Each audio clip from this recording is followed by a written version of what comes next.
There have certainly been some years in our history in which archaeology has had an especially remarkable period. Like 1922 when King Tutankhamun's tomb was uncovered, or maybe 1985 when the Titanic's wreck was finally found, or even 1946 when the Dead Sea Scrolls began turning up. But recent years have more than held their ground. In fact, they've produced some of the most unexpected, thought-provoking, and groundbreaking discoveries in decades. So without any further ado, here are the 15 most surprising recent archaeological discoveries. Number 15. Two Greek Doric temples in Paestum. In southern Italy, archaeologists working in the ancient city of Paestum have unearthed two ancient Greek Doric temples in 2024. These new finds date all the way back to the 5th century BC and were once part of a vast sacred city. What's even more intriguing is that smaller temples were found beneath the larger ones, and a collapsed wall exposed a roadway running parallel to the site. The temples appear to have been strategically placed, possibly designed as sanctuaries protecting the urban space. This discovery adds to the three temples Paestum is already known for, making the area even more historically stacked. The alignment, the overlapping layers of architecture, and the scale all point to a long-standing religious center that evolved over time. Every new stone pulled from the dirt adds another chapter. And the deeper archaeologists dig, the clearer it becomes that Paestum wasn't just some forgotten outpost, it was a powerhouse of ancient Greek architecture and culture right there on Italian soil. Number 14. Sunken prehistoric fort in Ireland. A submerged prehistoric fort has been identified near Clew Bay Island off the northwestern coast of County Mayo. Archaeologists believe it dates back to the late Bronze Age, somewhere between 1100 and 900 BCE. The discovery was made when sections of large ramparts were revealed by the tidal causeway connecting the island to the mainland near Westport. These massive structures were built from limestone blocks and stretch an estimated 200 to 300 meters long. During high tide, they vanish completely, and the surrounding seaweed growth makes the original structure nearly impossible to spot. Until now, no one even realized anything man-made was buried there. But the layout, materials, and surrounding context confirm that this was once a fortified settlement from prehistoric times. The discovery has given archaeologists a rare look into Ireland's submerged past and how coastal communities may have once thrived in now lost landscapes. It's a reminder that entire chapters of history still sit quietly beneath the waterline, waiting to surface. Number 13. Archaeological discoveries in Venice. In Venice, northern Italy, excavations at Piazza San Marco have uncovered something pretty major, a long-lost medieval church right beneath the city's most famous square.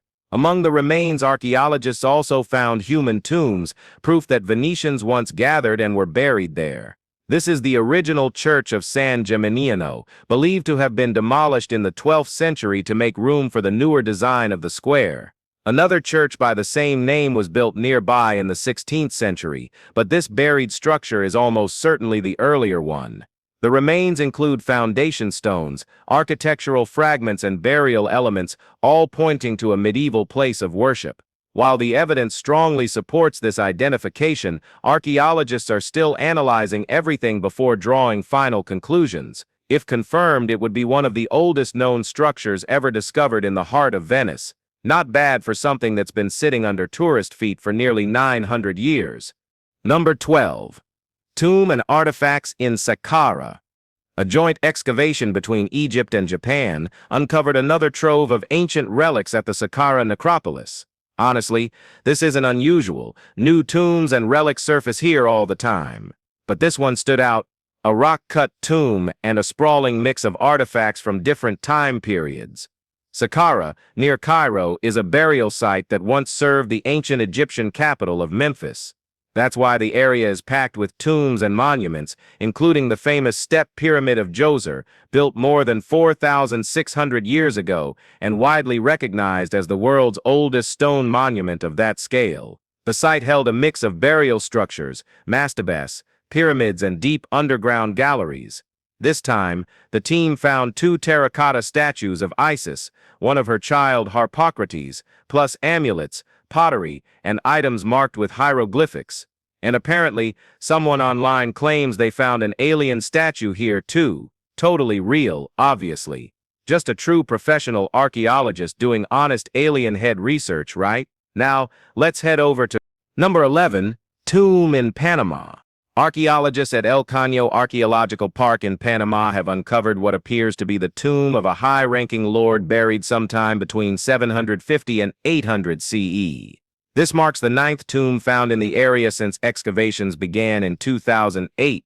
El Caño is already known for its ancient burial sites, linked to people native to central Panama between 200 BCE and 1550 CE, famous for their pottery, metalwork, ceremonies, and rich cultural life. Inside the tomb, researchers uncovered ceramics, bones, and golden objects including breastplates, flutes, bells, belts, and skirts, along with gold-plated earrings carved from sperm whale teeth. It's bizarre, but also kind of impressive. Panama's Ministry of Culture wasted no time hyping it up as a major discovery and a proud point for national heritage. The lead archaeologist believes the man buried was around 30 to 40 years old, and with musical instruments instead of weapons inside the tomb, it's likely he was a spiritual leader, so now they're calling him the Lord of the Flutes. Number 10. Oldest Amazonian cities in Guatemala. Lost Mayan architecture has long evaded modern explorers, mostly because it's hidden under layers of dense rainforest. But in northern Guatemala, that's changing fast. With new scanning technology, archaeologists can now detect ancient cities buried beneath the jungle without even breaking ground. Previously, all we could see were the tops of a few monuments poking above the trees. But LiDAR, which means light detection and ranging, lets researchers map everything underneath the foliage. It turns out this rainforest swallowed entire cities after the Mayan collapse more than 1,000 years ago. Thanks to LiDAR, entire urban landscapes are suddenly visible, temples, roads, plazas, and homes, all hidden in plain sight. The ruins reveal how vast, advanced, and interconnected Mayan civilization really was. LiDAR works by firing laser pulses from planes overhead, bouncing them off the forest floor to create topographic maps. Pretty wild tech. Although I'll admit, there's something a little too sci-fi about shooting lasers into the Amazon. Maybe that's why people keep dragging UFO theories into it. Number 9. Babylon sets Ishtar Gate. The iconic blue-tiled Ishtar Gate once marked the entrance to ancient Babylon and is covered in dragons, bulls, and mythological beasts. For a long time, experts believed it was built to celebrate the conquest of Jerusalem, but recent studies using magnetic field analysis have challenged that. Archaeologists measured the magnetic properties of fired clay bricks from 5 parts of the structure using a method called archaeomagnetism, which, it turns out, is more precise than radiocarbon dating.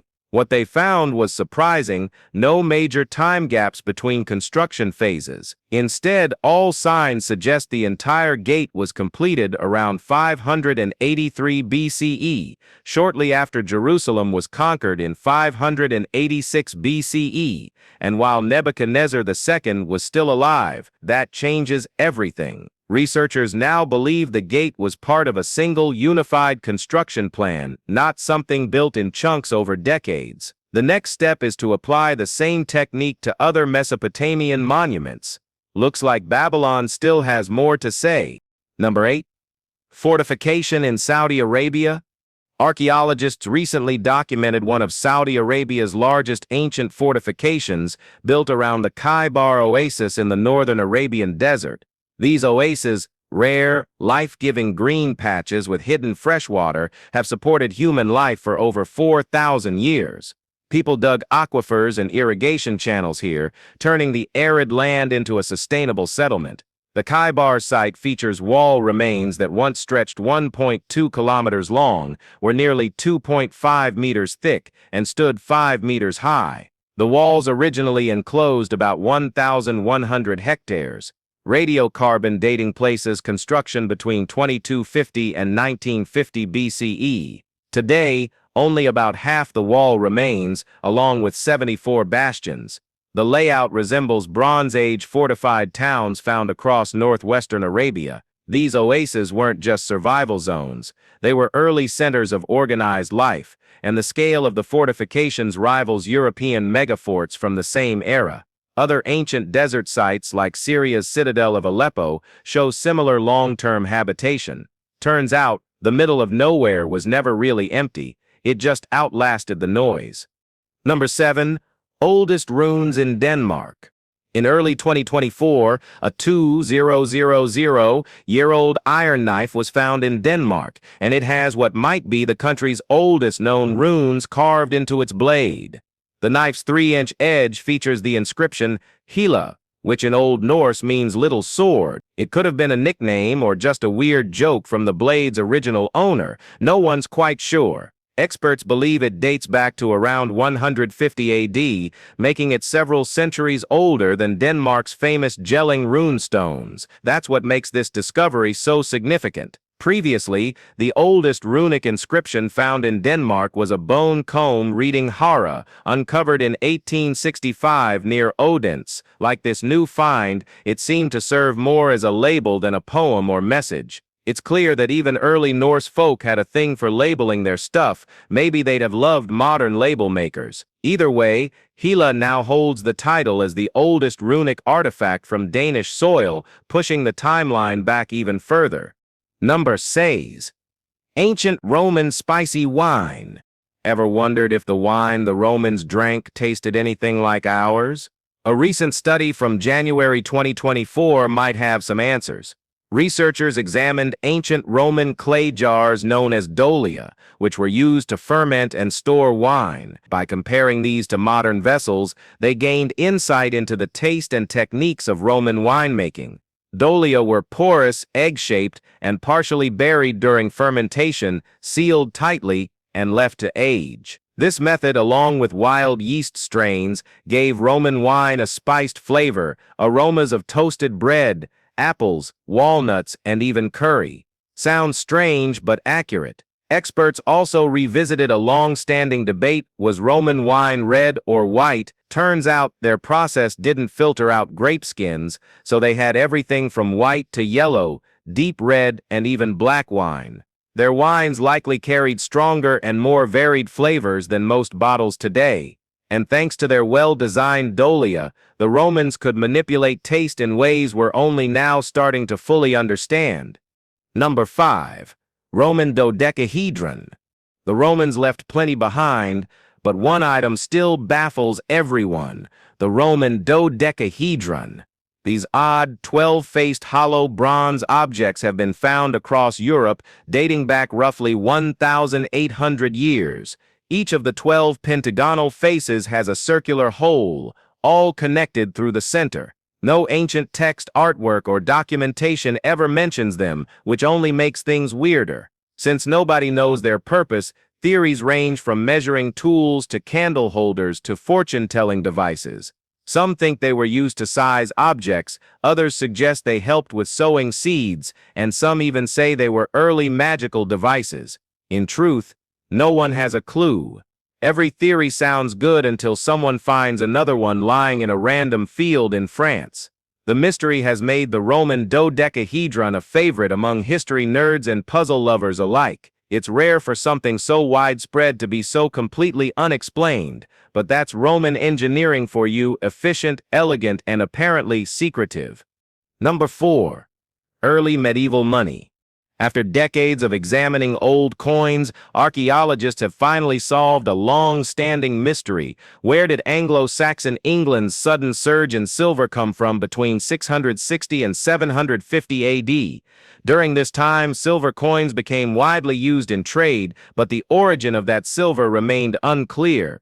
Now, researchers say they've found enough consistent evidence to link it to Byzantine bullion circulating through Europe at the time.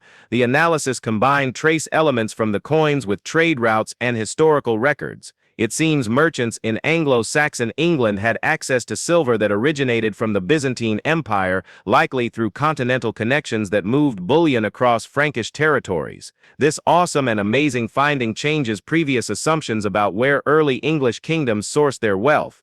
It's also a reminder that medieval trade networks were far more connected than people once thought. Even back then, silver didn't just show up by magic, it was part of a web of exchanges that linked England to wider global economies, including Eastern empires. Number 3. Ptolemaic and Roman treasures in Al-Banasa. Back to Egypt again, this time in Al-Banasa, where archaeologists uncovered another round of buried history from both the Ptolemaic and Roman eras. Egypt's basically a sand-filled museum, and every few days something new turns up. This site revealed tombs packed with the usual ancient trappings, mummies, coffins, golden funerary masks, and terracotta statues. What made it notable is that the finds came from two distinct time periods: the Ptolemaic era 305 to 30 BCE and the Roman era 30 BCE to 641 CE. Each set of remains had its own artistic and cultural markers, offering a direct comparison of burial customs across centuries. The items reflect the mix of local Egyptian traditions blended with Greek and Roman influences. Statues of deities, colorful funerary paintings, and well-preserved textiles give archaeologists a clearer sense of how burial rites and visual symbolism shifted across eras. The discoveries offer another rich snapshot of how cultures overlapped and coexisted in Egypt's long, layered history. Number 2. Time capsule of prehistoric woodland. A prehistoric woodland was uncovered on Exmoor, preserved beneath layers of peat at Alderman's Barrow allotment on a National Trust estate in Somerset. The discovery happened during a peatland restoration project, which included building leaky log dams to slow water, improve its quality, trap carbon, and protect buried archaeology. This quiet environmental work unearthed a time capsule of trees, insects, and organic remains from the Neolithic and Bronze Ages. Researchers took peat cores 1.5 meters deep and sent them to labs for analysis. Inside, they found beetle fragments, moss mites, and wetland insects like water scavenger beetles. Tree remains, including alder, willow, and birch, show what the land looked like thousands of years ago. Some samples even date back to the very beginning of the Neolithic, with evidence of oak, sedges, and rushes. Experts say it's a rare look into Britain's natural and human history, one that could help shape how we manage landscapes today by connecting them directly to the environments of the distant past. Number 1. Hussar armor from the 17th century. Well, let's end this with a famous find. A lucky Polish metal detectorist and YouTuber, Patrick Chmielewski, aka Professor Dedektory Star, last year made one of his most exciting discoveries yet: a partially intact set of hussar armor from the 17th century, buried roughly 60 centimeters underground. Now that might not sound earth-shattering, but considering detectorists usually dig up old bottle caps or rusty nails, this is huge. Hussars were elite cavalry from medieval Hungary, later hired by the Habsburg Empire for battles across Europe. Poland formed its own hussar units around 1500, which fought in major conflicts like Orsha in 1514, Obertin in 1531, and the Battle of Vienna in 1683.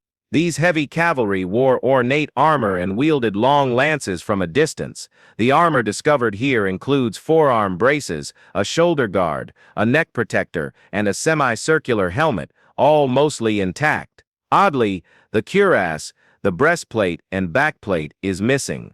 Experts from the University of Lublin date the armor to the early 1600s and think it was likely made locally. While the lack of decoration limits further identification, it's still one of the better preserved sets ever found in the region. We hope you found this video interesting. If you did, please like and subscribe. Thanks for watching, and we'll see you soon.